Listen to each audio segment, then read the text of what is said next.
அல்லேலூயா. கர்த்தருடைய பரிசுத்தமுள்ள நாமத்திற்கு மகிமை உண்டாவதாக.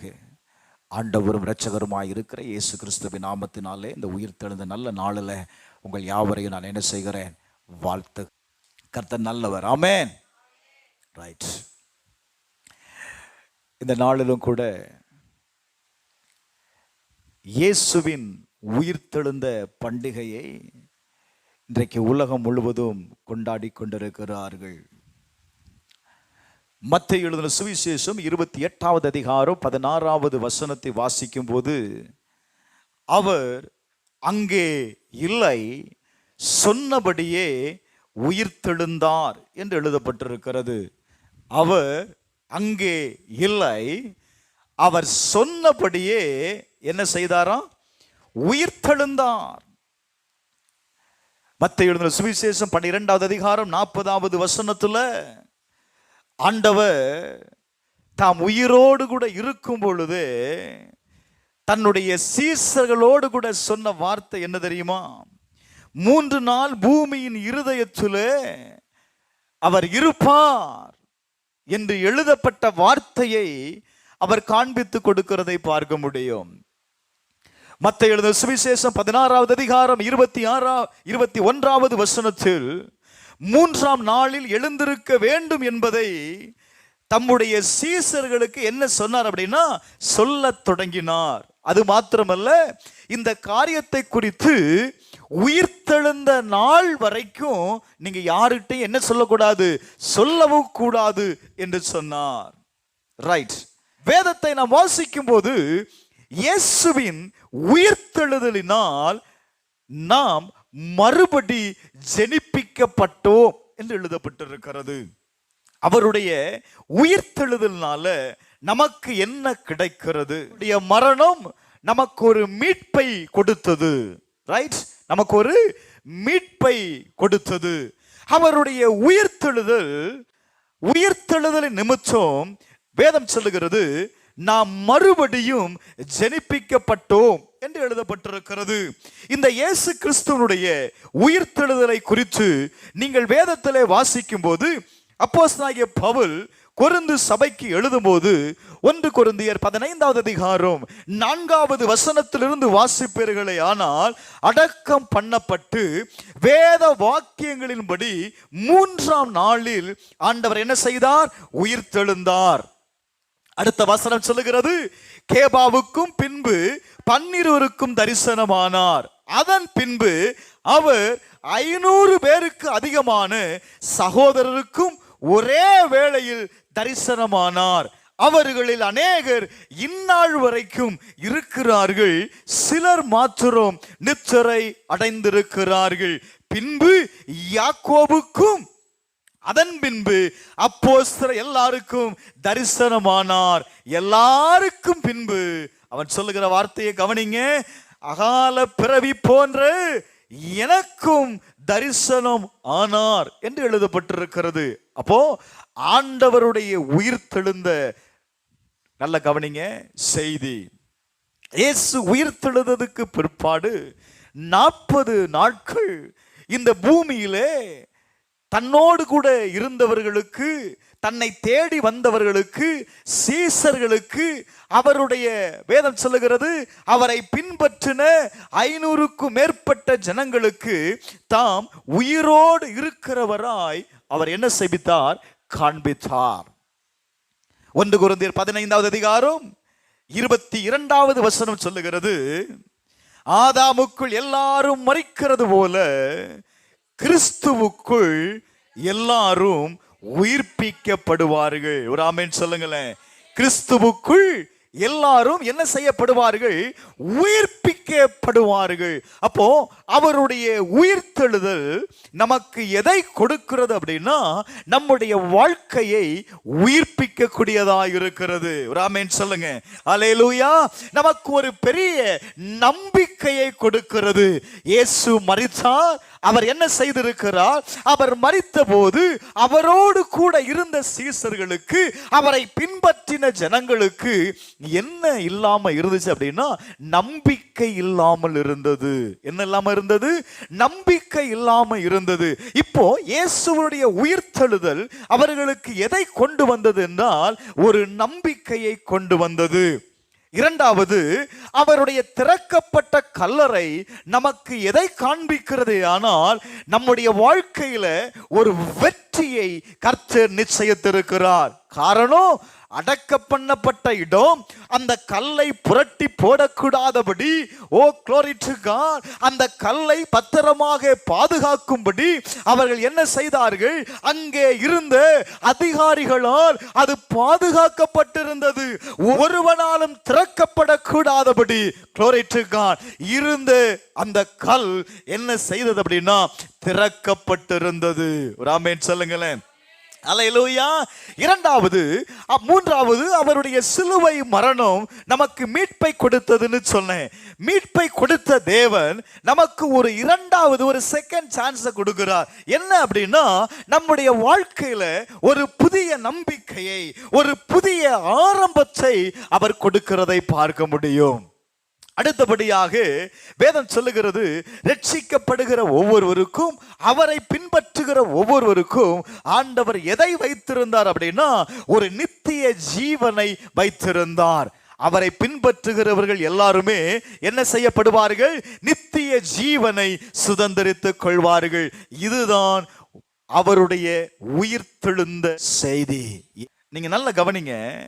யோவான் எழுதின சுவிசேஷத்துல 20வது அதிகாரத்துல 1வது வசனத்திலிருந்து அதனுடைய 18வது வசனம் வரை நீங்க வாசிக்கும் போது, அங்கே அதிகாலையில், வாரத்தின் முதல் நாள் காலையில அதிக இருட்டோடு மகதேனா மரியாள் கல்லறைக்கு வந்து கல்லறையை அடைத்திருந்த கல் எடுத்து போடப்பட்டிருக்கிறதை கண்டாள். இவள் கல்லறையில் அடைக்கப்பட்டிருந்த கல் எடுத்து போடப்பட்டதை கண்ட உடனே அவள் ஓடி என்ன செய்கிறாள்? சீமோன் பேதுருவிடத்தில் கடந்து சென்று, இயேசுவினிடத்தில் அன்பாயிருந்த மற்ற சீசரிடத்திலும் கடந்து போய் அவர் சொல்லுகிற வார்த்தை என்ன? கல்லறை திறக்கப்பட்டிருக்கிறது. கர்த்தரை கல்லறையில் இருந்து என்ன செய்து விட்டார்கள்? எடுத்து கொண்டு போய் விட்டார்கள். சீசர்கள் கடந்து வருகிறார்கள், பேதுருவும் கடந்து வருகிறான், மற்ற சீசர்கள் கடந்து வருகிறார்கள். திறக்கப்பட்ட கல்லறையை குனிந்து பார்த்த பொழுது அங்கே இயேசுவுடைய சரீரத்தை காணவில்லை. இயேசுவை சுற்றிலும் வைக்கப்பட்டிருந்த சீலை என்ன செய்யப்பட்டிருந்த அப்படின்னா, தனியாக சுருட்டப்பட்டு வேறு இடத்துல வைக்கப்பட்டிருந்தது. இப்ப உள்ள போய் பார்க்கிறோம், இயேசு இல்ல. ஆனால் இந்த இயேசு ஏற்கனவே அவர் மரித்து 3வது நாள் நான் என்ன செய்வேன்?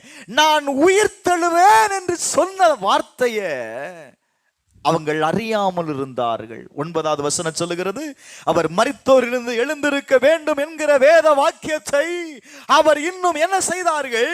அறியாதிருந்தார்கள்.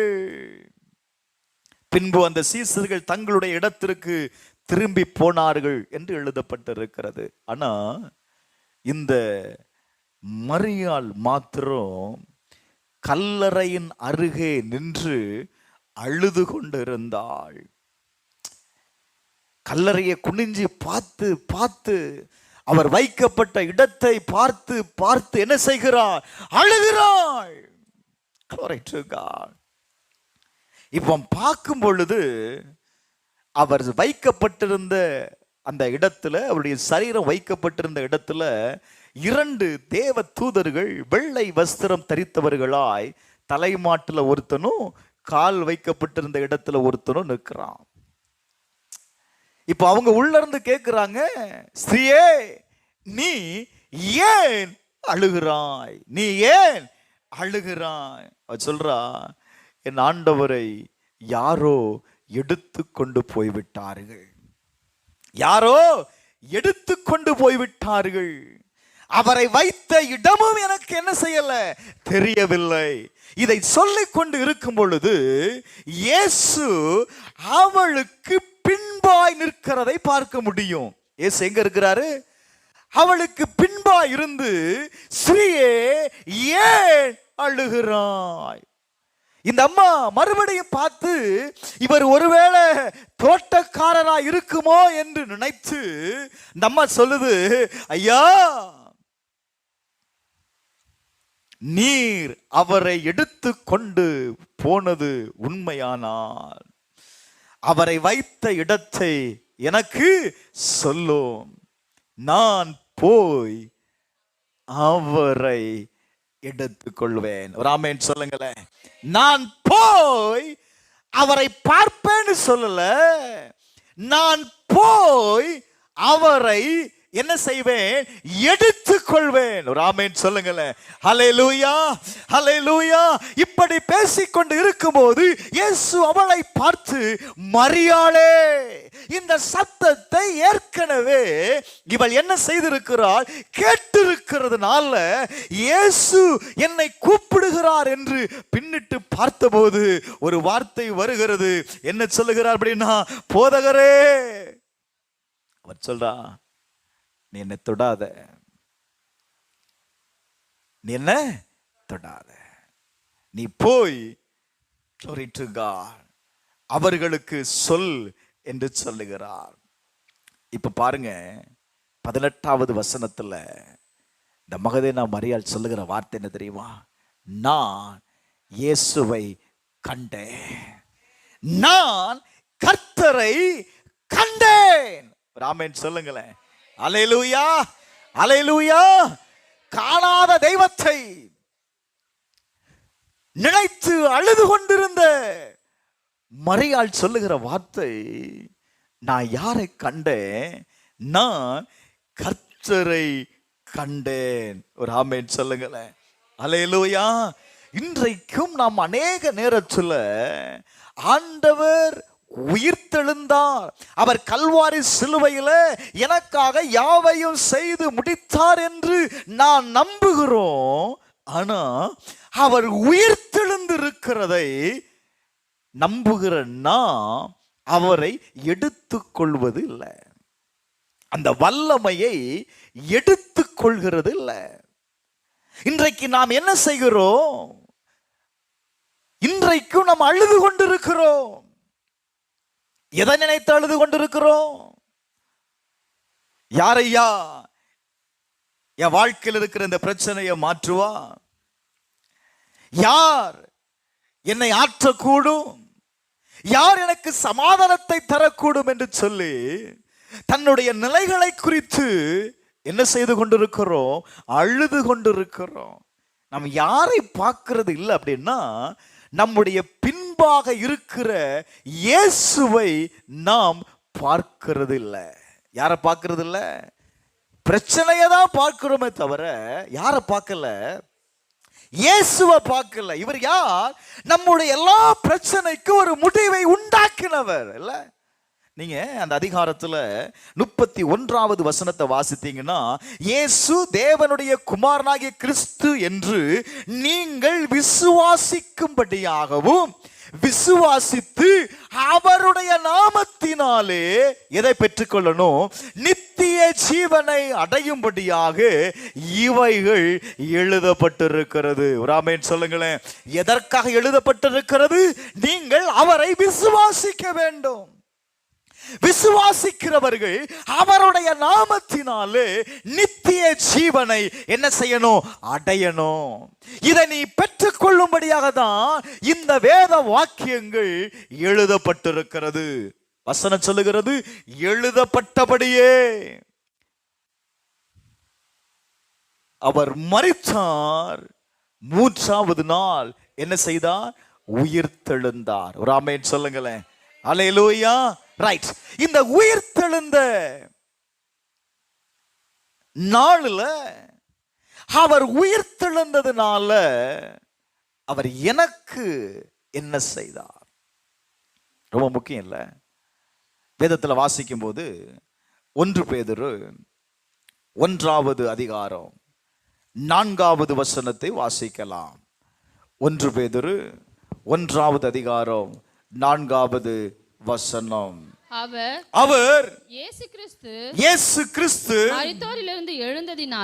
மரித்தோரிலிருந்து எழுந்ததினாலே அழியாததும் மாசற்றதும் வாடாததுமாகிய சுதந்திரத்திற்கு ஏதுவாக ஜீவனுள்ள நம்பிக்கை உண்டாகும்படி தமக்கு மிகுந்த இரக்கத்தின்படியே நம்ம என்ன செய்தாரா?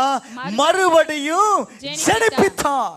அவருடைய உயிர்த்தெழுந்ததினாலே. அப்ப இயேசு கிறிஸ்து மரித்தோரிலிருந்து எழுந்ததினால நமக்கு ஒரு பெரிய நம்பிக்கையை ஆண்டவர் உண்டாக்கி இருக்கிறார். அந்த நம்பிக்கைக்காக தான் நீங்க என்ன செய்யப்பட்டீங்க? மறுபடியும் ஜெனிப்பிக்கப்பட்டீங்க. அவர் நமக்கு என்ன நம்பிக்கையை வைத்திருக்கிறார்? அந்த வேத வசனத்தை நீங்க நல்ல ஆழ்ந்து கவனித்தீங்கன்னா தெரியும். வேதம் சொல்லுகிறது, கிறிஸ்துவின் சுதந்திரத்தை பெற்றுக்கொள்ளும்படி. ஒரு ஆமென் சொல்லுங்களேன். அல்லேலூயா. அவருடைய உயிர்த்தெழுதல்னால நாம் எதை பெற்றுக்கொள்ளுகிறோம்? கிறிஸ்துவனுடைய சுதந்திரத்தை பெற்றுக்கொள்ளுகிறோம். இந்த வார்த்தையை நீங்க கவனிக்கும் பொழுது, we are reborn into a perfect inheritance. நம்ம மறுபடியும் நம்ம என்ன செய்துக்கப்பட்டிருக்கிறோம்? பிறப்பிக்கப்பட்டிருக்கிறோம். எதற்காக? அந்த வார்த்தையை நீங்க நல்ல கவனிங்கலாம். that can never perish, never be defiled and never demands. It is promise. வேதம் சொல்லுது, ஒரு நித்திய சுதந்திரத்தை,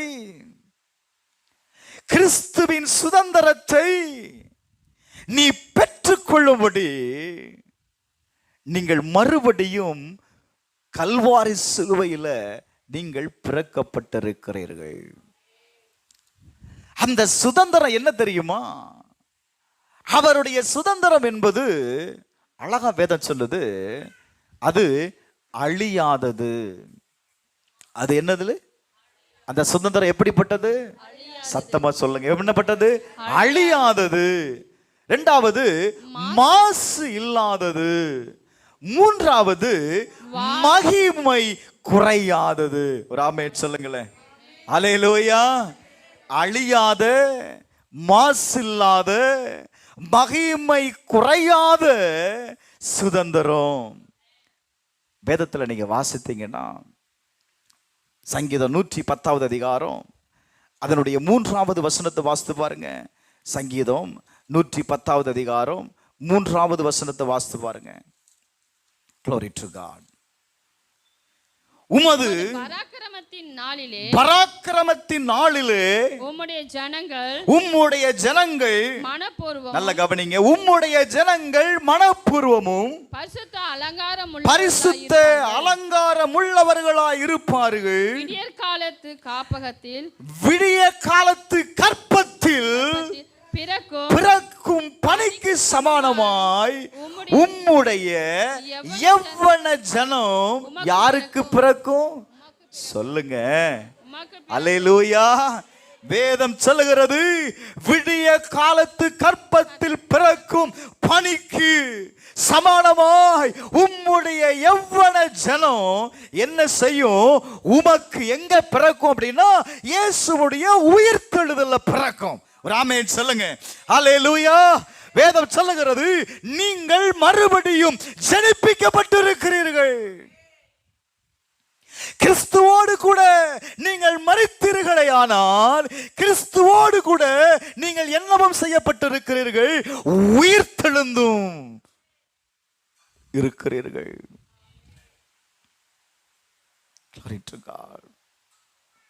அந்த சுதந்திரம் என்பது அது பிரைஸ்லெஸ் இன்ஹெரிட்டன்ஸ் எழுதிருக்கு. அதுக்கு விலையே இல்லைங்க.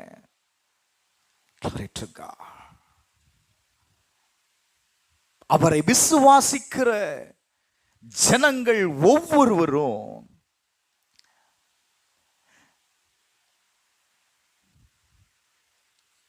நீங்க நல்ல கவனிங்களேன், அவர் வாழ்ந்ததும் நமக்காகத்தான், அவர் மரித்ததும் நமக்காகத்தான், அவர் உயிர்த்தெழுந்ததும் நமக்காகத்தான். தனக்காக அவர் எதையுமே எடுத்துக்கொண்டதும் இல்லை, எதையும் அவர் செய்தது இல்லைங்க. நீங்க இந்த மறுபடி பிறந்ததுனால நல்ல கவனிங்க, நாம் கிறிஸ்துவின் மூலம் ஒரு பரம்பரைக்கு என்ன செய்திருக்கோம் தெரியுமா? நாம் பிறந்திருக்கிறோம். ஒரு சந்ததியோடு கூட அழிந்து போகிறது அல்ல. பரம்பரை என்பது தலைமுறை தலைமுறையாய் வருகிறது. ரைட்? வேதம் சொல்லுகிறது, அவர் நம்மை அவருடைய பரம்பரைக்கு கடவுளின் பிள்ளையாக, கடவுளுடைய முடிவில்லாத அதிர்ஷ்டத்தின் வாரிசாக நம்மளை ஆண்டவர் என்ன செய்தார் தெரியுமா? மாற்றிருக்கிறார். இது ஒரு லக், இது ஒரு அதிர்ஷ்டம். நீங்க தேவனுடைய பிள்ளையா இருப்பது அது சாதாரண காரியம் அல்ல. ஒரு முடிவில்லாத வாரிசை ஆண்டவர் என்ன செய்திருக்கிறார்? தலைமுறை தலைமுறையாய் என்னை பின்பற்றுகிறவர்கள். நீங்க வார்த்தையில வாசிக்கும் போது சங்கீதம் 47வது அதிகாரம் 4வது வசனத்தை வாசித்தீங்கன்னா, சிறப்பான தேசத்தை நமக்கு சுதந்திரமாக என்ன செய்வாராம்? தெரிந்தளிப்பான். சிறப்பான சுதந்திரம். ஏசாயா 66வது அதிகாரம் 22வது வசனத்தை நீங்க வாசித்து பாருங்க.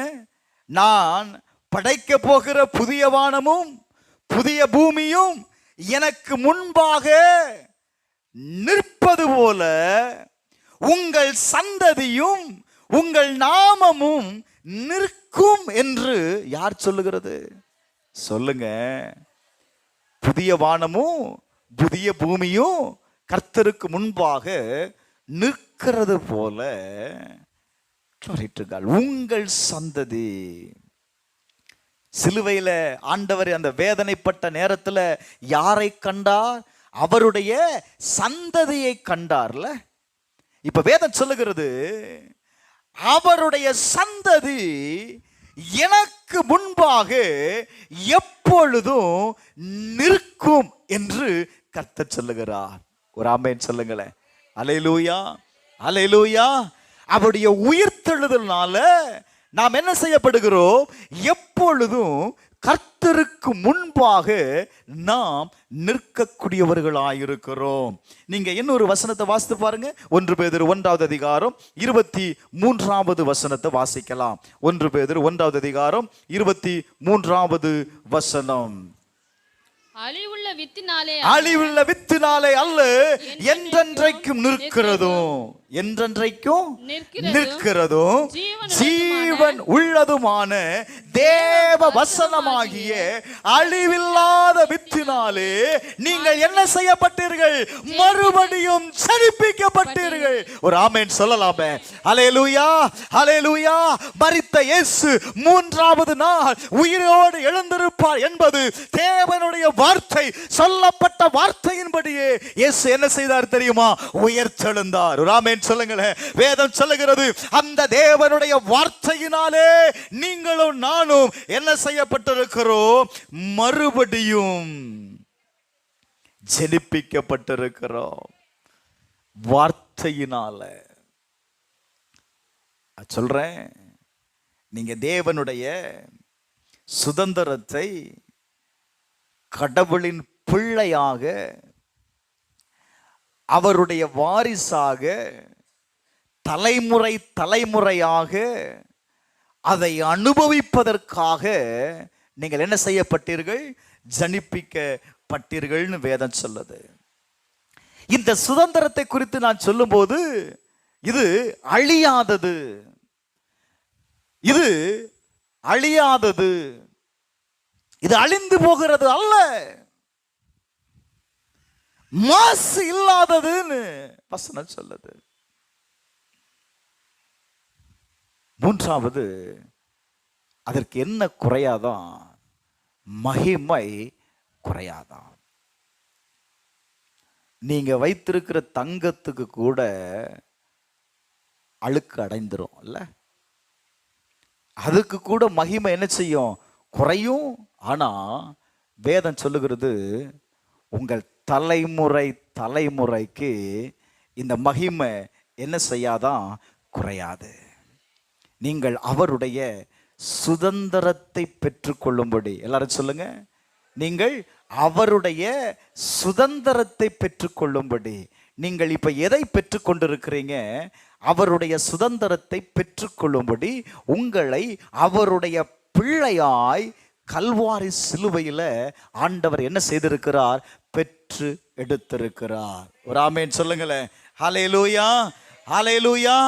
அதை தாங்க வேதம் சொல்லுகிறது. நாம் அவருடைய பிள்ளைகள்னு சொல்லுது பாருங்களேன். வாசிங்க. ரோமர் 8வது அதிகாரம் 16, 17, 18 வாசிங்க. ரோமர். நாம் தேவனுடைய பிள்ளைகளாய் இருக்கிறோம் என்று, நாம் தேவனுடைய பிள்ளைகளாய் இருக்கிறோம் என்று ஆவியானவர் தாமே, ஆவியானவர் தாமே நம்முடைய ஆவியுடனே கூட என்ன செய்கிறார்? சாட்சி கொடுக்கிறார். அடுத்த வார்த்தை, நாம் பிள்ளைகளானால், நாம் பிள்ளைகளானால் சுதந்திரருமே. தேவனுடைய சுதந்திரரும் கிறிஸ்துவுக்கு உடன் சுதந்திரமாமே. கிறிஸ்துவுடனே கூட நாம் மகிமைப்படும்படிக்கு அவரோடு கூட பாடுபட்டால் அப்படி ஆகும். ஆகையால் இக்காலத்து பாடுகள் இனி நம்மிடத்தில் வெளிப்படும் மகிமைக்கு ஒப்பிடத்தக்கவைகள் அல்ல. நல்ல கவனிங்க. உங்க பாடுகள் வெளிப்பட போகிற மகிமைக்கு ஒப்பிடப்பட்டவைகள் அல்ல. அப்போ ஏதோ ஒரு இடத்துல பிரச்சனை இருக்கு. அவர் இரத்தத்தினால மீட்கப்பட்டிருக்கிறோம். அவருடைய உயிர்த்தெழுதலினால அவருடைய பிள்ளையாய் நம்மை பெற்றெடுத்திருக்கிறார். அவருக்கு உண்டான எல்லா சுதந்திரத்திற்கும் நம்ம என்ன செய்திருக்கிறார்? பங்கு உள்ளவனாய் மாற்றிருக்கிறார். அப்ப இவ்வளவு ஆசீர்வாதத்தை கொடுத்தும் ஏன் நம்ம வாழ்க்கையில் அந்த சுதந்திரத்தை பெற்றுக்கொள்ள முடியல? இப்ப தகப்பனுக்கு எல்லா ஆஸ்தி இருந்தும் அதனுடைய சுதந்திரம் தன்னுடைய பிள்ளைக்கு வரணும் அப்படின்னா அந்த தகப்பன் என்ன செய்யணும்? அந்த பிள்ளைக்கு அதை எழுதி கொடுக்கணும்ல. அவருடைய சுதந்திர பங்கை என்ன செய்யணும்? தன்னுடைய பிள்ளைகளுக்கு வீதித்து கொடுப்பாங்கல்ல. அப்பதான் அவருடைய பங்கா என்ன செய்யும்? மாறும். அது வரையிலையும் அது யாருடைய பங்கா தான் இருக்கும் அப்படின்னா அது தகப்பனுடைய சுதந்திரம். நீங்க பிள்ளையா இருக்கலாம், பட் நான் அந்த சுதந்திரக்கு என்ன இல்லை, இன்னும் பங்கு உள்ளவன் அல்ல. வேதத்தில் வாசிக்கும் போது ஆண்டவர் அவருடைய பிள்ளையாய் பெற்றெடுத்திருக்கிறார். இப்போ அந்த சுதந்திரத்திற்கு நான் பங்கு உள்ளவனாய் மாறணும் அப்படின்னா நான் என்ன செய்வது? அந்த பங்கை நான் பெற்றுக் கொள்வதற்கு நான் என்ன செய்யணும்? ஒரு 3 காரியத்தை சொல்லி நான் முடிக்கிறேன். முதலாவது, அப்போஸ்தலர் நடபடிகள் 20வது அதிகாரம் 32வது வசனத்தை வாசியுங்கள். 20வது அதிகாரம் 32வது வசனம். இப்பொழுதும் சகோதரரே, நீங்கள் பக்தி விருத்தி அடையவும் பரிசுத்தமாக்கப்பட்ட அனைவருக்குள்ளும் உங்களுக்கு சுதந்திரத்தை கொடுக்கவும் வல்லவராய் இருக்கிற தேவனுக்கும் அவருடைய கிருபை உள்ள வசனத்திற்கு உங்களை ஒப்பு கொடுக்கிற. ஹலோ, வார்த்தை சொல்லுது, நீங்க பக்தி விருத்தி அடையவும் அப்படின்னா என்ன? பெருக்கத்தை அடையவும் பரிசுத்தமாக்கப்பட்ட அனைவருக்குள்ளும் உங்களுக்கு சுதந்திரத்தை கொடுக்கவும் வல்லவராயிருக்கிற தேவன், அவருடைய பிள்ளையா இருக்கிற ஒவ்வொருவருக்கும் சுதந்திரத்தை கொடுக்கக்கூடிய வல்லமை உடைய தேவன் வேதம் சொல்லுது. இப்போ அந்த தேவனிடத்திலிருந்து நீங்க பெற்றுக்கொள்ளணும்னா கிருபையுள்ள வசனத்திற்கு உங்களை என்ன செய்யணும்? இதுதான் பாஸ்டர் கஷ்டமே. ஆசீர்வாதம் வேணும், சுதந்திரம் வேணும், ஆனா என்ன மட்டும் முடியாது, ஒப்பு கொடுக்க முடியாது. நீ கிருபை உள்ள வசனத்திற்கு உங்களை ஒப்பு கொடுத்தாதான். ஏன்னா இன்னொரு வசனத்தை வாசிங்க. Glory to God. ஏசாயா 40வது அதிகாரம் 7வது 8வது வசனத்தை வாசித்து பாருங்க. ஏசாயா எழுதின தீர்க்கதரிசன புஸ்தகம் 40வது அதிகாரம் 7வது 8வது வசனத்தை வாசிங்க. கர்த்தரின் ஆவி, கர்த்தருடைய ஆவி அதன் மேல் ஊதும்போது புல் உலர்ந்து பூ உதிரும், ஜனமோ புல், ஜனமே புல், புல் உலர்ந்து பூ உதிரும். நமது தேவனுடைய வசனமோ என்றென்றைக்கும் நிற்கும். சொல்லுங்க, தேவனுடைய வசனமோ என்றென்றைக்கும் நிற்கும், என்றென்றைக்கு நிற்கும் என்பதே. இங்க இந்த முழு உலகமும் தேவனுடைய வார்த்தையினால் உண்டாக்கப்பட்டது. தேவனுடைய பிள்ளைகள் தேவனுடைய வார்த்தையினால் உண்டாக்கப்பட்டவர்கள். இப்ப நீங்க தேவனுடைய வார்த்தையினால உண்டாக்கப்பட்டவர்கள், எதற்கு நீங்க ஒப்பு கொடுக்கணும்? தேவனுடைய வார்த்தைக்கு உங்களை ஒப்பு கொடுத்தாதான் தேவனுடைய சுதந்திரத்திற்கு நீங்க பங்காளியா இருக்க முடியும். யோவான் 1:1 வாசிக்கும் போது இந்த தேவனுடைய வார்த்தை தான் யாருன்னு சொல்லுது? தேவன் என்று சொல்லுது. அப்ப தேவனுடைய ஆசீர்வாதத்தை, தேவனுடைய சுதந்திரத்தை, அந்த அழியாத, மாசில்லாத, மகிமை குறையாத சுதந்திரத்தை நீ பெற்றுக்கொள்ளணும் அப்படின்னா என்ன செய்யணும்? ஒண்ண சொல்லுங்க, வசனத்திற்கு ஒப்பு கொடுக்கணும். அப்படின்னா என்ன? தேவ வார்த்தை தான் கடவுள். தேவனுக்கு உன்னை ஒப்பு கொடுக்கும் பொழுது இன்னொரு வசனத்தை வாசிங்களேன். எசேக்கியேல் 47வது அதிகாரம் அதனுடைய 12வது வசனத்தை வாசித்து பாருங்க. எசேக்கியேல் எழுதின தீர்க்கதரிசன புஸ்தகம் 47வது அதிகாரம் 12வது வசனம்.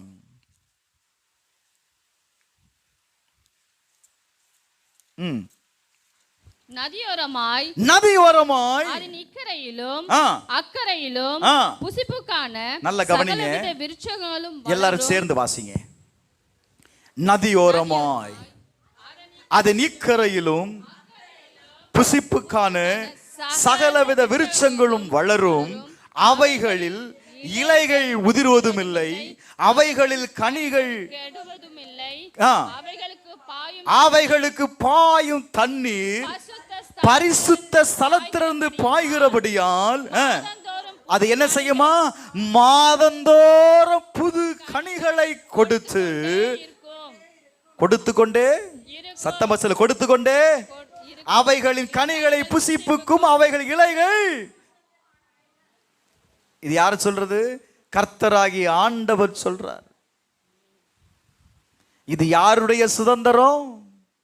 அவருடைய பிள்ளைகளுடைய சுதந்திரம். அவங்க என்ன செய்வாங்களா? மாதந்தோறும் என்ன செய்வார்கள்?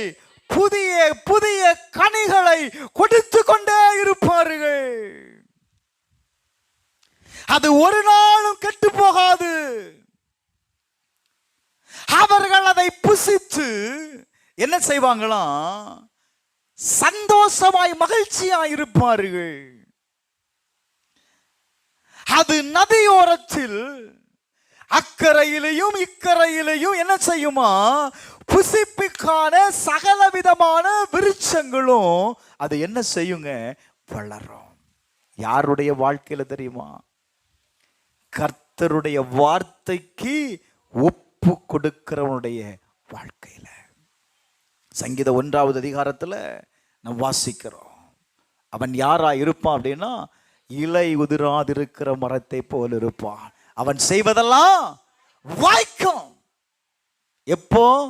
நான் கர்த்தருடைய வசனத்திற்கு நான் ஒப்பு கொடுக்கும் பொழுது. லிசன், நீங்க யாருன்னு சொன்ன? நீங்கள் தேவனால் பிறக்கப்பட்ட பிள்ளைகள், அவருடைய எவ்வன ஜனம். மறுபடியும் ஆண்டவர் உங்களை என்ன செய்திருக்கிறார்? அவருடைய பிள்ளையாய் பிறக்க பண்ணிருக்கிறார். எதுல? தேவனுடைய வார்த்தையினால. இப்போ அவருடைய வார்த்தையின் பிள்ளைகளாய் இருக்கிறன்னா இப்ப எதற்கு செவி கொடுக்கணும் அப்படின்னா, தேவனுடைய வார்த்தைக்கு நம்மை ஒப்பு கொடுக்கும் பொழுது கட்டாயம் நம்முடைய வாழ்க்கையில என்ன உண்டாகும் தெரியுமா? ஆண்டவருடைய சுதந்திரத்தை பெற்றுக்கொள்ள முடியும். இன்னைக்கு ஏன் சுதந்திரம் இருக்கு, அப்பாவுடைய ஆசீர்வாதம் இருக்கு, ஏன் என்னால பெற்றுக்கொள்ள முடியல அப்படின்னா, நான் எதுக்கு ரெஸ்பாண்ட் பண்றது இல்ல? தேவனுடைய வார்த்தைக்கு நான் ரெஸ்பாண்ட் பண்ணல. அதுதான் பிரச்சனை. வசனத்தை கேட்கிறோம், வசனத்தை தியானிக்கிறோம், செய்திகளை கேட்கிறோம். ஆனா கேட்கப்படுகிற செய்திக்கு, வார்த்தைக்கு நாம் ஒப்பு கொடுக்கிறோமா? இல்ல.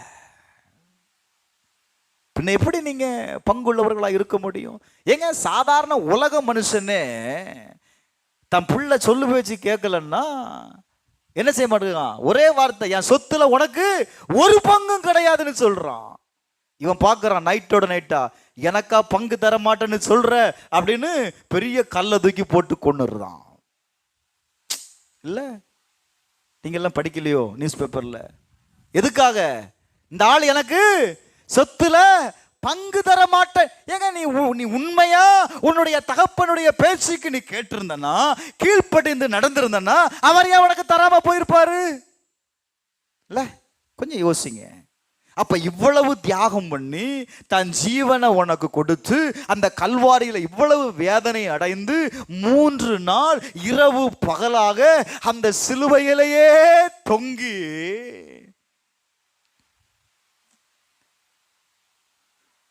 உங்களையும் என்னையும், அதுதான் அந்த கற்ப வேதனைன்னு சொல்லுவாங்க. ஒரு நீங்கெல்லாம் பிள்ளைகளை பெற்று எடுத்தவங்க தானே? அப்போ அந்த கற்ப வேதனை என்னன்னு உங்களுக்கு தெரிஞ்சிருக்கும்ல? தெரிஞ்சிருக்குமா தெரியாதமா? உங்களெல்லாம் பார்த்தா தெரியாத மாதிரியே இருக்கிறீங்க பாருங்க. தெரியுதுல்ல? அந்த வேதனை வரும்போது தாய் சொல்லுவாங்களாம், இவ்வளவு வேதனைப்பட்டு இந்த பிள்ளைய பெற்றெடுக்கணுமா?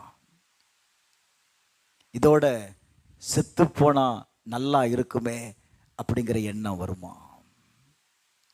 லிசன், அந்த பிள்ளையினுடைய சத்தம் கேட்ட உடனே அந்த வேதனையில தான் அந்த பிள்ளையை பெற்றெடுக்கிறாங்க. அந்த பிள்ளையினுடைய சத்தத்தை கேட்ட உடனே அந்த தாய்க்கு ஒரு எண்ணம் வந்துடும், ஐயோ இனி நம்ம என்ன செய்யக்கூடாது? சாகக்கூடாது, இந்த பிள்ளைக்காக நான் உயிர் வாழணும் அப்படிங்கிற எண்ணம் வந்துடும். ஏங்க, கல்வாரியில அவ்வளவு வேதனையப்பட்ட ஆண்டவர் உங்களையும் என்னையும் அந்த சிலுவையில நினைச்சதுனால தாங்க அந்த வேதனையை அவர் தாங்கினார். வேதனையை தாங்க முடியாததுனாலதான் பிதாவை பார்த்து ஜெபிக்கிறார், ஆண்டவரே இந்த பாத்திரம் நீங்க கூடுமானா என்ன செய்யும்? ஏன் அவ்வளவு வேதனை, வியாகுலம், பயம் ஒரு பக்கம், ஐயோ தேவ சித்தத்தை நிறைவேறாம நான் மரித்து விடுவேனோ என்கிற பயம். என் பிள்ளைங்க இந்த சுதந்திரத்தை அடையாமல் போய்விடுவார்களோ என்கிற பயம். ஆனாலும் உங்க சித்தத்திற்கு நான் ஒப்பு கொடுக்கிற ஆண்டவரே. எனக்கு அன்பானவர்களே, இவ்வளவு பெரிய மீட்பு, இவ்வளவு பெரிய ரட்சிப்பை உங்களையும் என்னையும் அவருடைய பிள்ளையாய் அவருடைய உயிர்த்தெழுதலினால பெற்றெடுத்திருக்கிறார். 2வது கொலோசியர் 3வது அதிகாரம் 23வது வசனத்தை நீங்கள் வாசித்து பார்க்கும்போது முதல்ல கர்த்தருடைய வார்த்தைக்கு நம்ம என்ன செய்யணும்? செவி கொடுக்கணும். இரண்டாவது கொலோசியர் 3வது அதிகாரம் 23வது வசனத்தை வாசிங்க. நீங்கள் கர்த்தராகிய கிறிஸ்துவை சேவிக்கிறதுனால சுதந்திரமாகிய பலனை கர்த்தராலே. ஹலோ, முதலாவது சொன்ன கர்த்தருடைய வசனத்திற்கு உங்களை என்ன செய்யணும்? ஒப்பு கொடுக்கணும். அப்பதான் தகப்பனுடைய ஆசீர்வாதத்தை நீ பெற்றுக்கொள்ள முடியும். இரண்டாவது சொல்லுது, கர்த்தராகிய கிறிஸ்துவை சேவிக்கிறதுனால சுதந்திரமாகிய பலனை யாரால பெறுவீங்களா? கர்த்தராலே பெறுவீர்கள். அதை அறிஞ்சு நீ எதை செய்தாலும் அதை மனுஷனுக்கென்று செய்யாமல் கர்த்தருக்கென்று மனப்பூர்வமாய் ஆராதனை செய்யணும். கர்த்தரை சேவிக்கிறதுனா என்னம்மா? மனப்பூர்வமா கர்த்தரை ஆராதிக்கணும். யோசுவா சொல்றான், நானும் என் குடும்பமும் நானும் என் பிள்ளைகளும் யாரை சேவிப்போம்? கர்த்தரை மாத்திரம் சேவிப்போம். அவன் அறிந்திருந்தான், அவனுடைய தலைமுறையை அறிந்திருந்தான். என் தலைமுறை தேவனாலதான் ஆசீர்வதிக்க முடியும் என்பதை அவன் அறிந்திருந்தான். இன்னைக்கு நம்ம என்ன சொல்லுதோம்? இன்னைக்கு நான் சர்ச்சுக்கு போறேன், அடுத்த வாரம் நீங்க போங்க. டேய், 2 பேரும் சர்ச்சுக்கு போலன்னா பாஸ்டர் ஏதாவது நினைப்பாரா? நீ கொஞ்ச நேரம் போயிட்டு உட்கார்ந்துட்டு என்ன செய்திரு, பாதியில தெரியாம ஓடி வந்துரு. வேதம் சொல்லுது, கர்த்தராகிய கிறிஸ்துவை சேவிக்கிறதுனால மட்டும்தான் தேவனுடைய சுதந்திரத்தை பெற்றுக்கொள்ள முடியும். ஆசீர்வாதம் மட்டும் யாருக்கு வேணும்? எனக்கு வேண்டாங்க, நீங்க மட்டும் வச்சியங்கன்னா சொல்றோம். அப்படி சொல்றோமா? அதுக்கு மட்டும் என்ன பண்றோம்? பங்கு வேணும் இல்ல? ஏமா வீட்டுக்கு ஒரு ஆசீர்வாதம் வருதுன்னு வைங்களேன், யாரெல்லாம் அனுபவிக்கிறீங்க? உங்க வீட்டுக்காரர் மட்டும்தான் அனுபவிக்கிறாரா? நீங்க மட்டும்தான் அனுபவிக்கிறீங்களா? எல்லாரும் தானே. அப்ப குடும்பம் என்பது, ஆசீர்வாதம் என்பது எல்லாரையும் சார்ந்தது. ஒரு ஆசீர்வாதம் வீட்டிற்குள்ள வருது அப்படின்னாலே, சில வீட்டில் பார்த்தீங்க அப்படின்னா ஏதாவது ஒரு ஆசீர்வாதம் உள்ள வரும்போது தான் சண்டையும் கூட சேர்ந்து வரும். பார்த்துருக்கீங்களா? உங்க வீட்டில நடந்தது இல்லையோ? நடந்தாலும் இப்ப சொல்ல மாட்டீங்க. ஏதாவது ஒரு ஆசீர்வாதம் வரும்போது தான் அங்க என்ன உண்டாகும்? எத்தனை வீட்டுல அந்த ஆசீர்வாதம் ஒரே நாள்ல உடைஞ்சி 4 துண்டா போயிருக்கு தெரியுமா? எதுல? இப்ப அந்த அக்கா தலை ஆட்டுது, இப்பதான் ஆட்டுது. எப்போ உடையும் சொல்லுங்க. ஏன் என்னைக்காவது நினைச்சு பார்த்தீங்களா? அப்ப நல்ல கவனிங்க, தேவனுடைய பார்வையில் குடும்பம் விலையேறப்பட்டது. ஆண்டவர் ஒரு மனிதனை ஆசீர்வதிக்கல, ஆதாம மாத்திரம். எப்போ நீ ஒருத்தந்தாயா என் சாயல் இருக்கிற, நீ ஒருத்தந்தாயா என் சொல்லு பேச்செல்லாம் கேட்ப, அதனால நான் உன்னை ஒருத்தனை மட்டும் ஆசீர்வதிக்கிறேன் அப்படின்னு அவனை மட்டும் கூப்பிட்டு ஆசீர்வதிக்கல, துணையா உன்னை கொடுத்தாரு பாருங்க, அதையும் கூட்டிட்டு வா. இல்லைன்னா அந்த அம்மா என்ன செய்யாது, உன்னை சும்மா இருக்க விடாதுன்னு சொல்லி 2 பேரையும் கூப்பிட்டாரு. 2 பேரையும் கூப்பிட்டு அவர்களை ஆசீர்வதித்து சண்டை போடாம சமாதானத்தோடு ஒவ்வொரு நாளும் நீங்க என்ன செய்யுங்க, இந்த தோட்டத்துல மகிழ்ச்சியா இருங்க. ஆனா அந்த தோட்டத்தின் நடுவில் இருக்கிற கனியை மாத்திரம் என்ன செய்யாத, புசிச்சிராத. இல்ல, ஆண்டவரை சேவிக்கும்படி தானங்க வச்சிருந்தாரு. ஆண்டவர் அவர்களோடு கூட ஒரு ஐக்கியத்தை வைக்கும்படி தானங்க வச்சிருந்தாரு. இந்த அம்மா எதை தொலைச்சிருச்சு? தேவனோடு இருந்த உறவை தொலைச்சிருச்சு. அப்ப நீங்க கடவுளை ஆராதிக்கிறதுனால, தேவனை சேவிக்கிறதுனால நீங்கள் யாரா இருக்கிறீர்கள்? தேவனுடைய ஆசீர்வாதத்திற்கு பங்காளிகளாய் இருக்கிறீர்கள். ஒரு ஆமேன் சொல்லுங்களேன். ஹல்லேலூயா, ஹல்லேலூயா. அதனால வேதம் சொல்லுது, நீங்க எதை செய்தாலும் என்ன செய்யணுமா?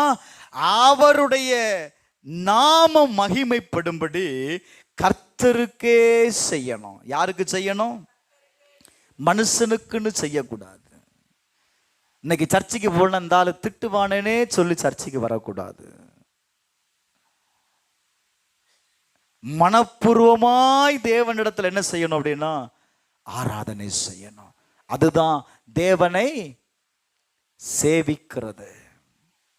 ரைட். மூன்றாவது 2 தீமோத்தேயு 4வது அதிகாரம் 8வது வசனத்தை வாசித்து பாருங்க. முதலாவது சொன்னேன், தேவ வசனத்திற்கு ஒப்பு கொடுக்கிறவருடைய வாழ்க்கையில சுதந்திரத்தை பெற்றுக்கொள்ள முடியும். இரண்டாவது, கர்த்தரை சேவிக்கிறதுனால நாம் என்ன செய்ய பெற்றுக்கொள்ள முடியும்? கர்த்தருடைய சுதந்திரத்தை பெற்றுக்கொள்ள முடியும். மூன்றாவது 2 தீமோத்தேயு 4வது அதிகாரம் 8வது வசனத்தை வாசிக்கும் பொழுது, நீதியின் கிரீடம் எனக்காக வைக்கப்பட்டிருக்கிறது, நீதியுள்ள நியாயாதிபதியாக கர்த்தர் அந்நாளிலே அதை எனக்கு தந்தருளுவார். எனக்கு மாத்திரமல்ல, அவருடைய பிரசன்னமாகுதலை விரும்புகிற எல்லாருக்கும் என்ன செய்கிறாராம்? அந்த சுதந்திரத்தை கொடுக்கிறார். ஒரு ஆமென் சொல்லுங்களேன். ஹல்லேலூயா, ஹல்லேலூயா. அப்போ அந்த சுதந்திரத்தை நான் என்ன செய்யணும்? விரும்பணும். ஆசீர்வாதத்தை விரும்பணும், நன்மையை விரும்பணும். நீ விரும்பினாதான் எதை கொடுப்பார் அப்படின்னா ஆண்டவர் கொடுப்பார். ஏன்னா விருப்பத்தையும் செய்கையையும் உண்டாக்குறவர் யாரா? கர்த்தர்ல.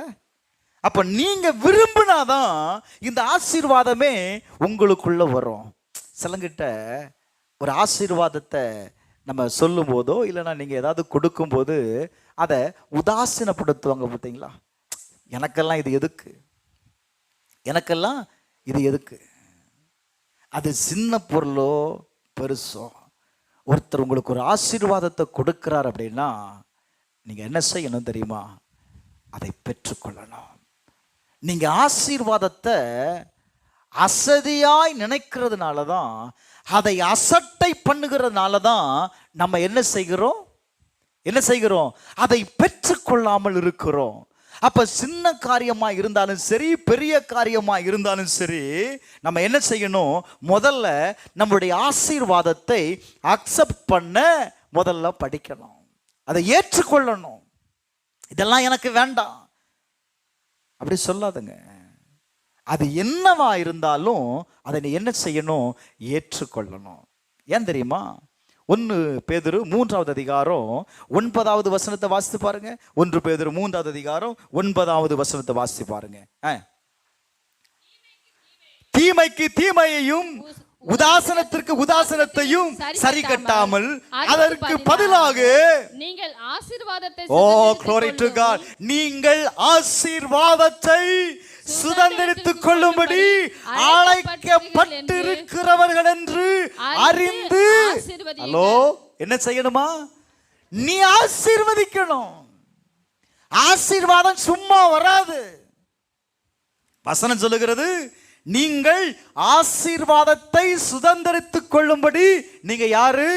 அழைக்கப்பட்டவர்கள். சொல்லுங்க, ஆசீர்வாதத்தை சுதந்திரித்துக் கொள்ளும்படி நீங்கள் என்ன செய்யப்பட்டவர்கள்? அழைக்கப்பட்டவர்கள். அப்படின்னா உங்களுக்கு அப்பாவிடத்துல இருந்து வருகிற சுதந்திரம் நிச்சயம் உண்டு. இப்ப நான் என்ன செய்யணும்? இந்த ஆசீர்வாதத்தை பெற்றுக்கொள்வதற்கு தீமைக்கு தீமை செய்யாம, உதாசனத்திற்கு என்ன செய்யக்கூடாது? உதாசனத்தை சரி கட்டாம நீ என்ன செய்யணுமா? அவர்களை ஆசீர்வதிக்கணும். நீங்க மற்றவங்களை எப்போ ஆசீர்வதிக்க தொடங்குகிறீர்களோ அப்பந்தான் இந்த ஆசீர்வாதம் உங்களை பின்தொடரும். நமக்கு என்னன்னா ஆசீர்வாதம் மட்டும்தான் வேணும், மற்றவங்களை ஆசீர்வதிப்பதற்கு கை வராது. நானே கஷ்டப்படுறேன், என்கிட்ட எங்க இருக்கு? உங்ககிட்ட இருக்குன்னு தெரிஞ்சுதானப்பா கேட்கிறா. இதுதான் இருக்குது அப்படின்னு இருக்கிறதுல கொஞ்சம் கொடுக்கலாம்ல. நல்ல கவனி. ஆசீர்வாதத்தை பெற்றுக்கொள்வதற்கு நீங்க என்ன செய்யணும்? முதல்ல என்ன சத்தம் வர மாட்டேங்குது? தீமைக்கு தீமை அல்ல, நீங்க ஆசீர்வாதத்தை முதல்ல என்ன செய்யுங்க? நீங்க மற்றவர்களுக்கு ஆசீர்வாதமா இருங்க, ஆசீர்வதிங்க. கல்யாண வீட்டுக்கு போனா சாப்பிட்டுட்டு ஆளா ஓடி வந்துருது. பத்திரிகையில் என்ன போட்டிருக்காங்க? நீங்க எல்லாரும் குடும்பத்தோட கடந்து வந்து மணமக்களை ஆசீர்வதிக்கும்படி உங்களை நாங்கள் என்ன செய்கிறோம்?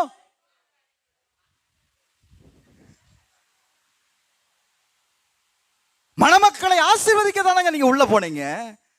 அங்க போனாலும் சண்டை. பக்கத்து இலையில பீஸ் இருக்கு, ஏன் இலையில என்ன வரல? கொஞ்சம் நல்லா கவனி. மனதார ஆசீர்வதிங்க, மற்றவங்களை நீங்க ஆசீர்வதிங்க. அட ஒண்ணுமே இல்ல, கொடுக்கலான்னு பரவாயில்ல, நீ கோடான கோடியாய் பெருகுவாயாக சொல்லியா? வார்த்தைக்கு பணமா காசா? வா அள்ளி விடு வார்த்தைய. இல்ல பணம் தான் கொடுக்க முடியாது, வார்த்தை இல்லாத ஆசீர்வதிக்கலாமே. என்னம்மா சரிதானா? அதுக்கும் கஷ்டம். உங்களுக்கு தெரியாது பாஸ்டர், அவன் எனக்கு அன்னைக்கு என்ன பண்ண தெரியுமா? ஏன் வேதம் சொல்லுது, யார் தீமைக்கு தீமை செய்யாத, நீ உதாசீனப்படுத்தாத.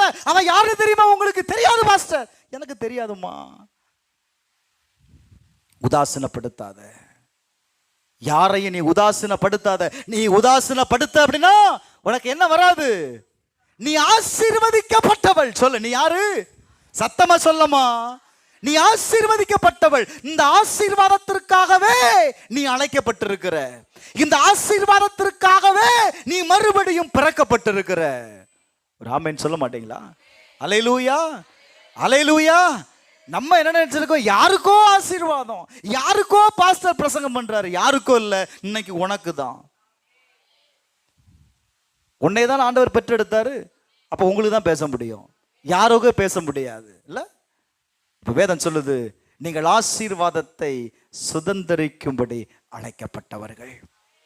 இதை நீ ஒவ்வொரு நாளும் ஞாபகத்தில் வைக்கணும். நீங்க மற்றவங்களை ஆசீர்வதிங்க. நீங்க ஆசீர்வதிக்கிற ஆசீர்வாதம் உங்களுக்கு ஆசீர்வாதத்தை கொண்டு வரும். ஒரு ஆமென் சொல்லுங்களேன். ஹல்லேலூயா. இன்னொன்னு தெரியுமா? வாசிச்சிடலாம். மத்தேயு எழுதின சுவிசேஷம் 25வது அதிகாரம் 34வது வசனத்தை வாசி. அப்பொழுது ராஜா தமது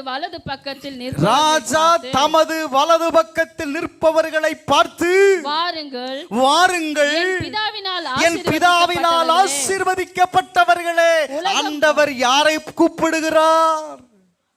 என்னமா யாரை கூப்பிடுறாரு? சத்தமா சொல்லுங்க. ஆசீர்வதிக்கப்பட்டவர்களை கூப்பிடுறாரு. உலகம் உண்டானது முதல் உங்களுக்காக ஆயத்தம் பண்ணப்பட்டிருக்கிற ராஜ்யத்தை சுதந்திரித்துக் கொள்ளுங்கள். அல்லேலூயா சொல்ல மாட்டீங்களா? வராது. ஏன்?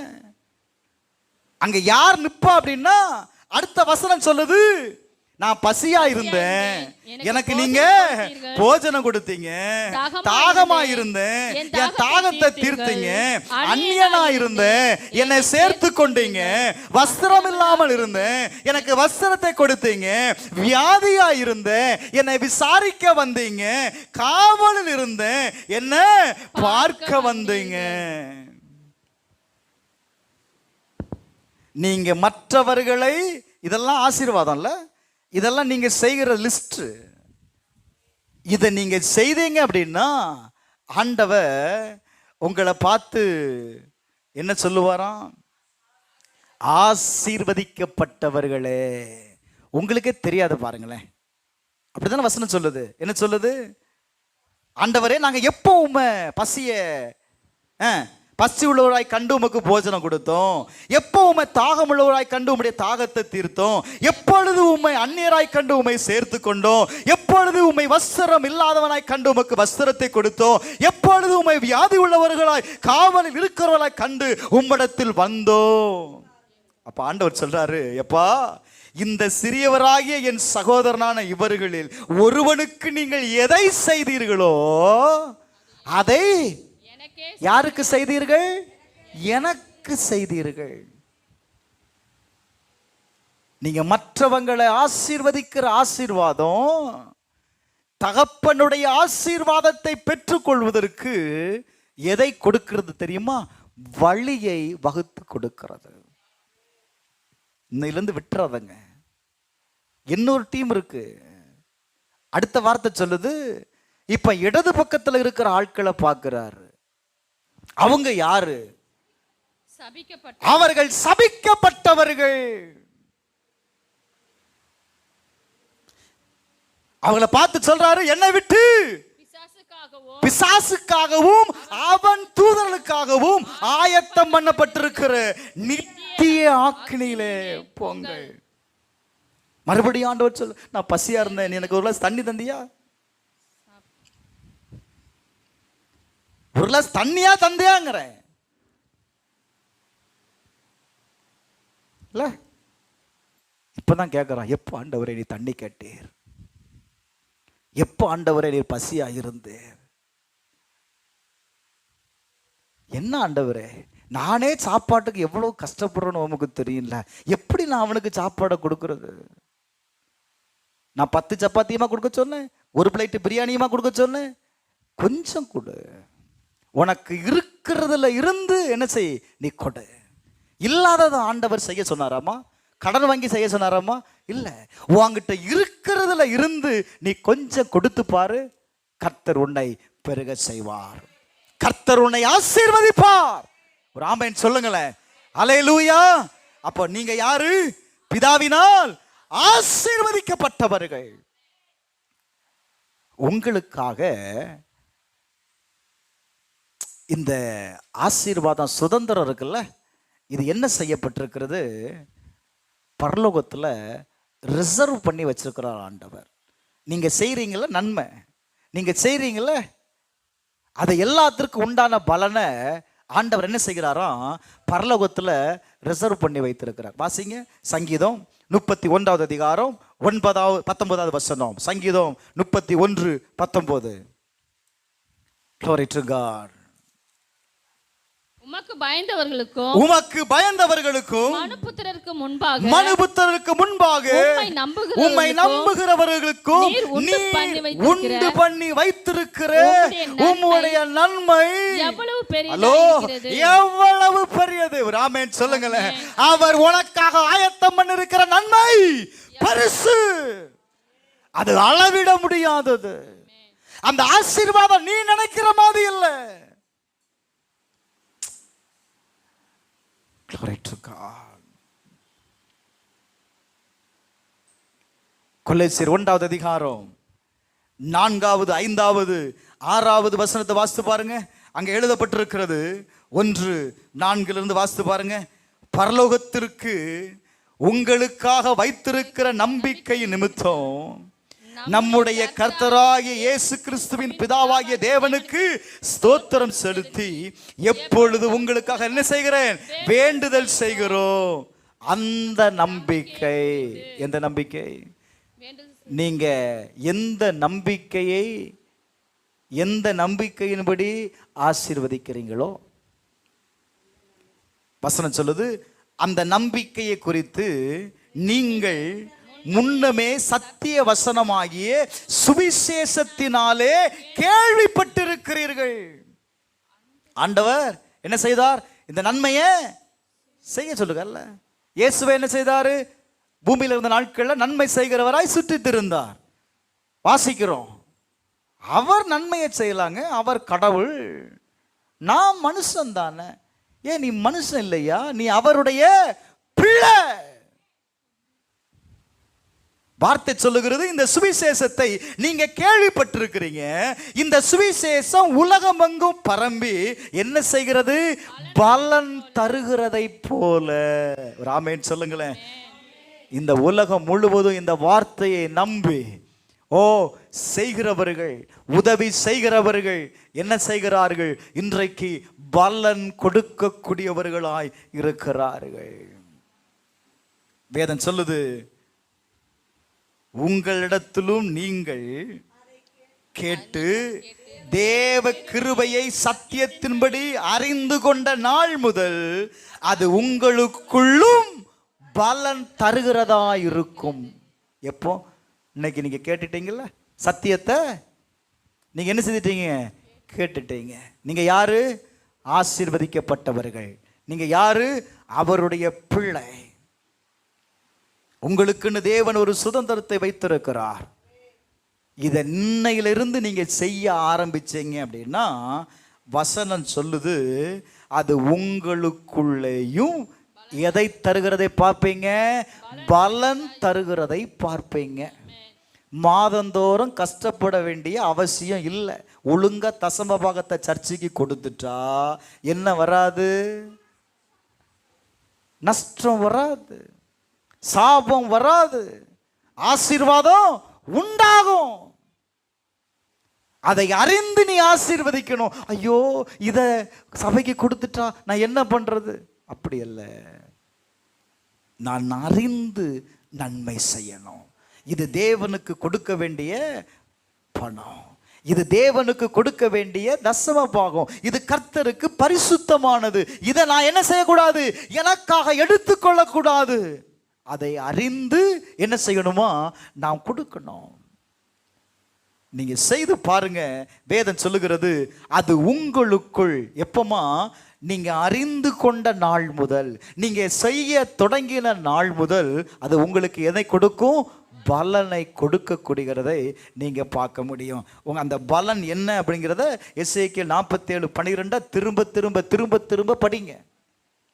பலன் என்னங்கிறது ரொம்ப அழகா எழுதப்பட்டிருக்கிறது. அவருடைய பிள்ளையுடைய பலன் என்ன என்பதை அங்க என்ன செய்யப்பட்டிருக்கிறது? எழுதப்பட்டிருக்கிறது. மறுபடியும் மறுபடியும் அறிக்கை பண்ணுங்க. எபிரேயர் 11வது அதிகாரம் 40வது வசனத்தை வாசிக்கலாம். எபிரேயர் 11வது அதிகாரம் 40வது வசனம். அவர்கள்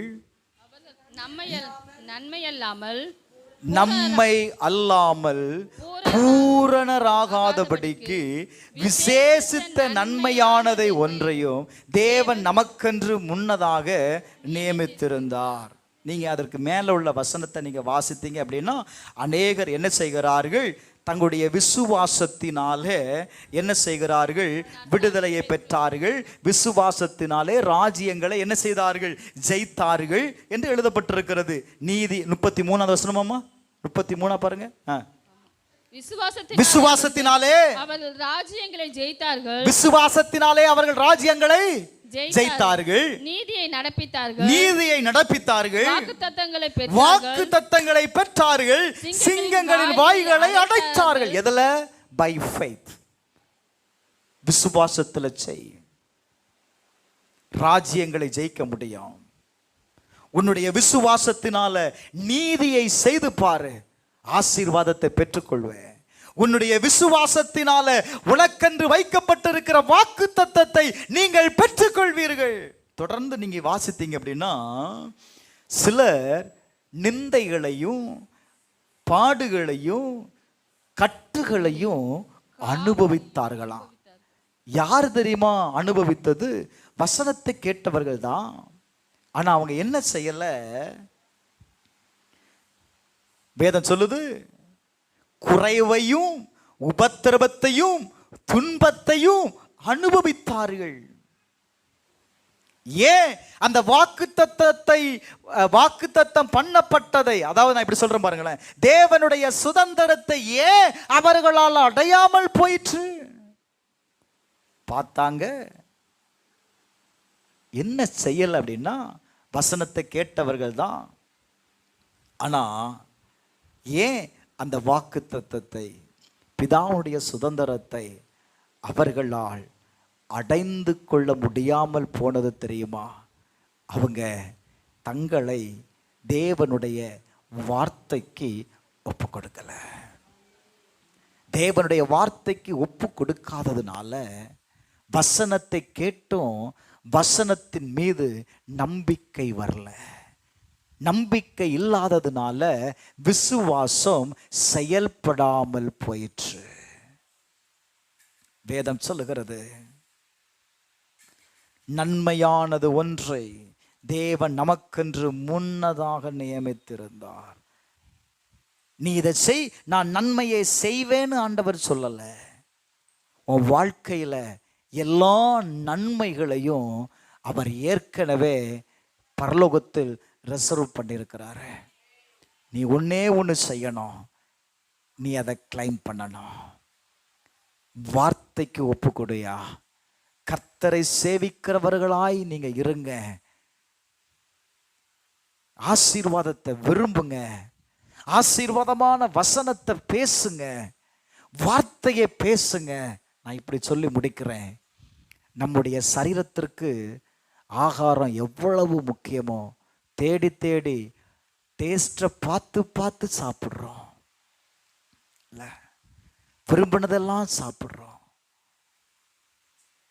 எதுக்கு? இந்த மாமிசம் சரீரத்திற்காக. ஆனா உள்ள ஒரு மனுஷன் இருக்கிறானே, உள்ள ஒரு மனுஷன் இருக்கிறானப்பா, அவனை பட்னியா போட்டு நீ பண்ணி மாதிரி கொளுத்து இருக்கிறதுனால உன் வாழ்க்கையில ஒரு பிரயோஜனமும் இல்லை. உள்ள இருக்கிற மனுஷன் என்ன செய்யணும்? பலம் அடையணும். அப்போ என்ன சொல்லுது வேதம்? அவனுக்கு என்ன கொடுக்கணுமா? ஆகாரத்தை கொடு. என்ன ஆகாரத்தை கொடுக்கிறதுக்கு? 2 சிக்கன் பீஸ் எக்ஸ்ட்ரா கொடுத்துருவோமா? அதுவும் உள்ளதான பாஸ்டர் போகுது. உள்ள இருக்கிறவன் சாப்பிட்டு என்ன செய்யட்டும்? பலம் அடையட்டும் நினைக்கிறீங்களா? வார்த்தை, இந்த வார்த்தையை பேச பேச பேச, மறுபடியும் சொல்றேன், நீங்க வார்த்தையினால ஜெனிப்பிக்கப்பட்டவர்கள். நீங்கள் வார்த்தையின் பிள்ளைகள். கர்த்தர் வார்த்தையினால உங்களை ஆசீர்வதிக்கிறார். இந்த வார்த்தையை உங்களுக்குள்ள எந்த அளவுக்கு உள்ள இறக்குறீங்களோ அந்த அளவுக்கு மகிமை வெளியே வரும். ஒரு ஆமென் சொல்லுங்களேன். அவன் வார்த்தை கிடைத்த உடனே அதை என்ன செய்தான்? உட்கொண்டான். நம்ம என்ன செய்யறோம்? வார்த்தை வந்தவன், இதெல்லாம் எனக்கு பிடிக்காது, இதெல்லாம் மனுஷன் சாப்பிடுவானா? பின்ன யாரு சாப்பிடறதுக்கு உண்டாகி இருக்கு? மனுஷன் சாப்பிடறதுக்கு தான் நம்ம உண்டாகி இருக்கு இல்ல? அதை போல கர்த்தருடைய வசனத்தையும் நம்ம என்ன செய்ய தெரியுமா? அசட்டை பண்ணுகிறோம். எத்தனை பேர் உலகத்தில் ஆகாரம் இல்லாம கஷ்டப்படுறாங்க தெரியுமா? எத்தனை பேர் எச்சி இலைகள்ல இருக்கிற ஆகாரத்தை சாப்பிட்டு வாழுகிறாங்க தெரியுமா? ஆனா இன்னைக்கு நம்ம வீட்டில் இருக்கிற பிள்ளைங்களுக்கு என்ன தெரியல, இதெல்லாம் மனுஷன் சாப்பிடுவானா? அப்ப நல்ல கவனி. உதாசீனம், அசட்டை பண்ணுதல். நீங்க யாரை நிராகரிக்க தெரியுமா? உங்களை நீங்களே. நீ சாப்பிடாதனால உனக்கு தான் பிரச்சனை. நீ சாப்பிடாதனால யாருக்கு பிரச்சனை? உனக்கு தான் பிரச்சனை. இப்ப நான் சொல்றேன், உன்னுடைய உள்ளார்ந்த மனிதன் பலன் அடைவதற்கு வார்த்தை ரொம்ப அவசியம். இந்த வார்த்தை மட்டும் உள்ள இருக்கட்டும். வார்த்தையை நீங்க ஒவ்வொரு நாளும் சொல்லி பழகுங்க. ஆசீர்வாதமான வார்த்தைகளை பேசுங்க, அறிக்கை இடுங்க. யோவான் 1வது அதிகாரம் 14வது வசனத்தை வாசித்து பாருங்க. 1வது வசனம், ஆதியிலே வார்த்தை இருந்தது, அந்த வார்த்தை தேவனிடத்திலிருந்து, அந்த வார்த்தை தேவனாய் இருந்தது. இப்ப இந்த வார்த்தையை நான் எனக்குள்ள அனுப்புறேன். அந்த வார்த்தை இப்ப எங்க போகுது? சொல்லுங்க. எனக்குள்ள, என் மாமிசத்திற்குள்ள போகுது.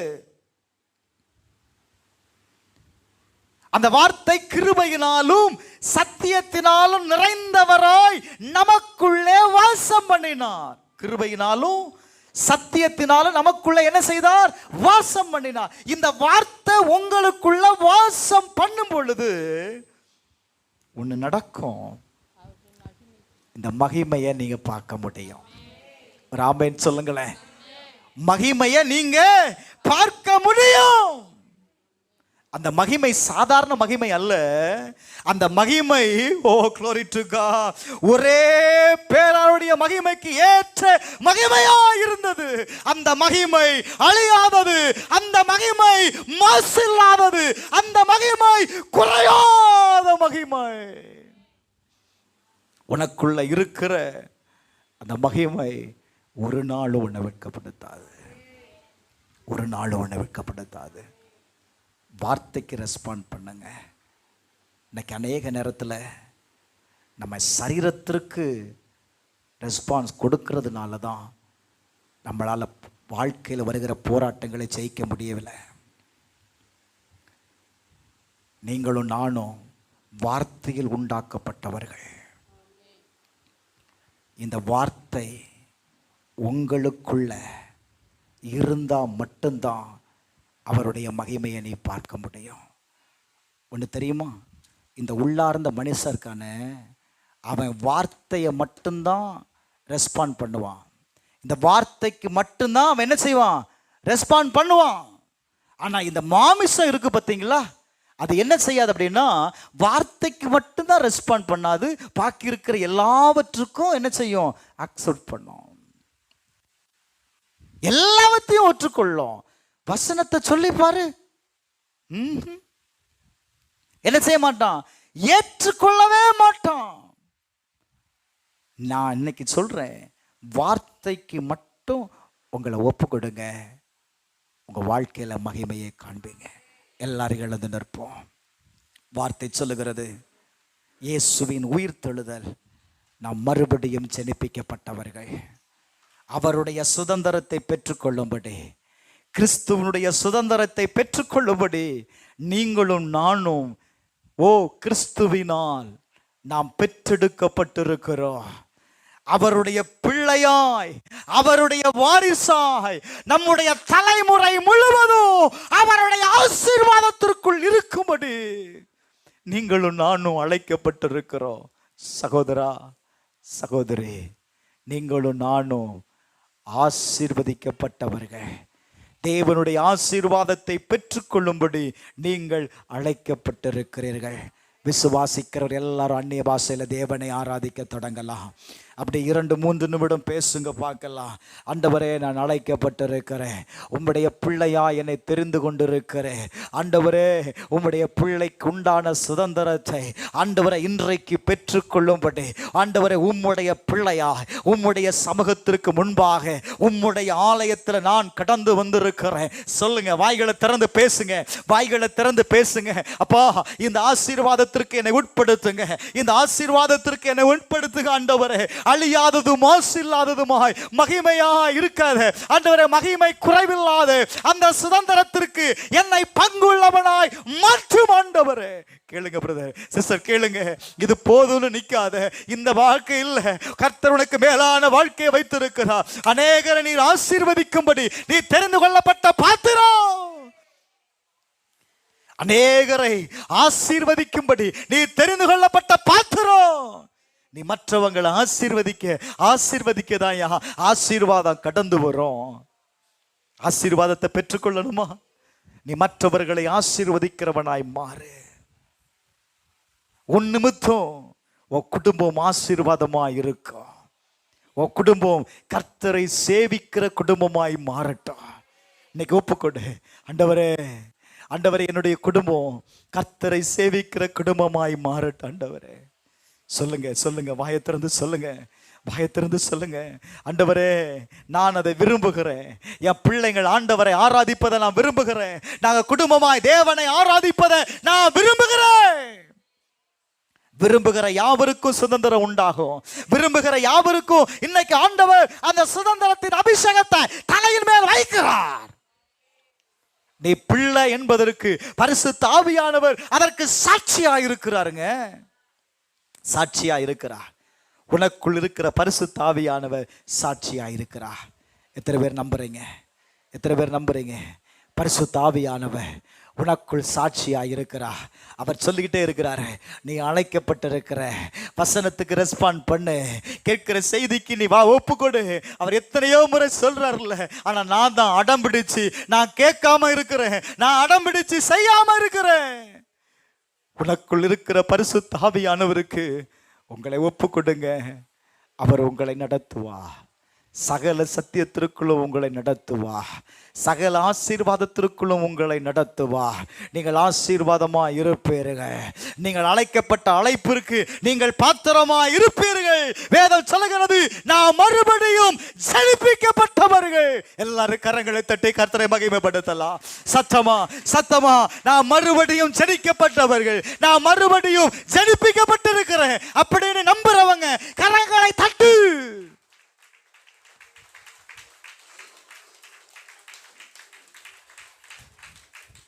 எங்கள் பரலோக பிதாவே, எங்களை மறுபடியும் எங்களை ஜெனிப்பித்ததற்காய் ஸ்தோத்திரம்.